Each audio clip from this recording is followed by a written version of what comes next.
Hey YouTube, it's Hannah Loba. If you want more MotoAmerica content, check out the new and vastly improved MotoAmerica Live Plus app. It's the only place you can catch all the race action in one place all season long.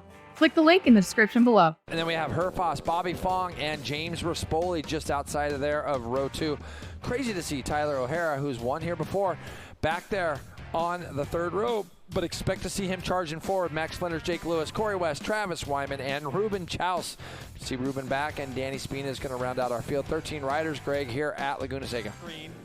And when those lights go out, we're ready to get after it. As you see one grid position empty. Could have been Corey West as they get off the grid here. Going to be a great start from pole position. Kyle Wyman does exactly what he needed to do. He gets out front early, Greg, and he's going to lead on the 33 over Hayden Gillum. James Rispoli is going to slot himself in as Rocco Landers thought about trying to get up underneath the 43, and James gets out of shape. As you see the Factory Harley and the Vance and Hines Harley Davidsons battling for third place there. The two guys in front are running away here just early on, and Hayden Gillum gets all out of shape as they came out of turn 3. He tried to get everything out of that throttle, but that rear tire was like, not right now, pal.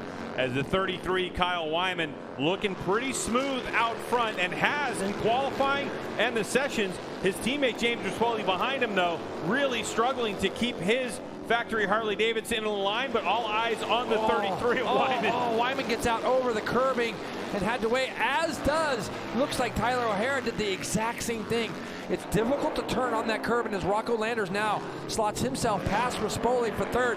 There's the Indian. The first Indian is going to be Troy Herfoss in 5th. He's going to have his hands full with Bobby Fong on the 50. Good to see Bobby Fong back on a baggers race. He just got off that superbike, and he gets right here back into the baggers. So Kyle Wyman able to recover from the time lost, but here comes the #1 plate. He's been awfully fast here this weekend. Foods King of the Baggers challenge this morning as you see Kyle get out of shape. They came down here into turn 11. It's always fun for me to see a young guy like him. He found his pace at Brainerd, a track he likes. The Vance and Hines Harley Davidson team did such a nice job of getting him comfortable on that bike. He's got some heat coming right now, though. There you go. He's going to overshoot it, though, is Herfoss, as he takes a shot at Rocco. Now Rocco's going to know he is really in this battle.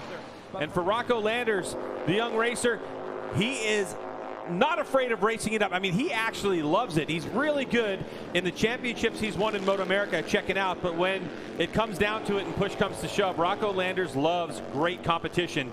And so he's getting to the next level, and this is what needs to push Rocco Landers forward. And when racers come here, it takes their breath away for the first couple of laps.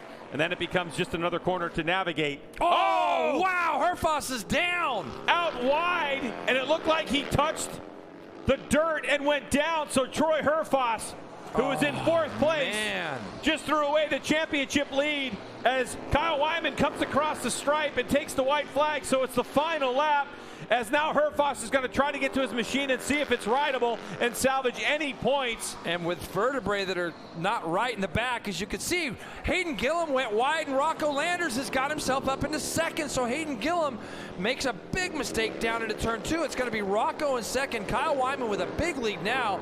But man, could Herfoss get that bike picked up? That's the biggest thing with his injuries.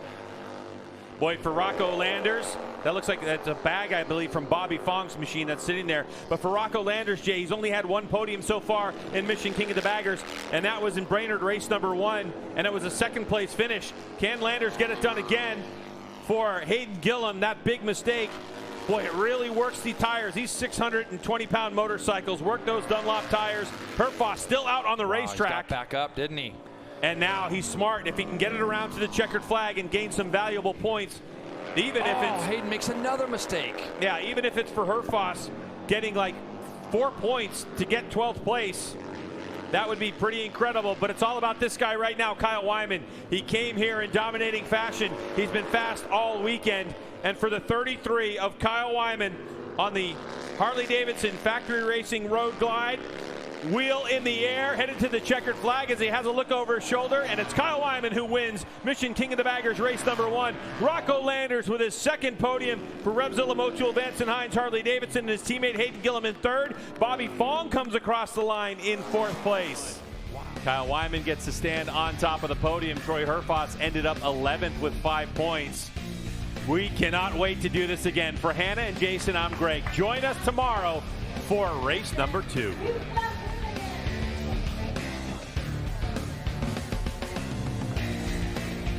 Kyle Wyman wins.